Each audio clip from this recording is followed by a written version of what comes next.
The jobs report, the Fed news, and the big tech earnings week are keeping traders on their toes. Joining us now is Nick Santiago, the CEO of In the Money Stocks. Nick, on top of everything else, it's Groundhog Day. Well, it's funny that you say it's Groundhog Day because you just do the same thing.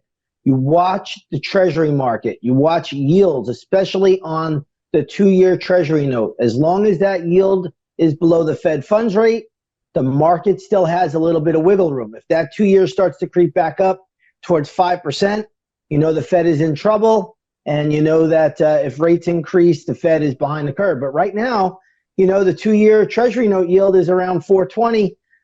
They got a lot of wiggle room. You know, they got a full point to go. So there's no real problems here. And I think that, you know, even though the markets are extended and stretched and overbought, you know, they could still go higher because that's what the market is focusing on.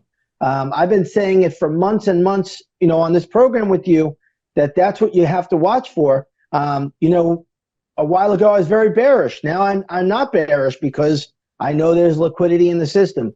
But if that 2 years starts to creep up towards the 5% level, that's where the problems come in.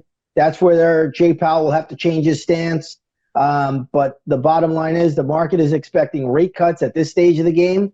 Obviously, they didn't get it at this last meeting, but they may get it, you know, probably in the month of May, June, somewhere around there. I think that if things are like they are now, then you're probably looking at, you know, a quarter-point cut, and the market will rejoice over that. But, you know, outside of some black swan event or geopolitical event, you know, there's nothing bad here. You just have an overbought market at the moment. Let's get your trade of the day. My trade of the day is going to be Humana. Humana, HUM is the ticker symbol there. This stock, you know, just recently was trading at $570. Now it's, I believe, around $350. The stock has had a major retrace level. It's on sale.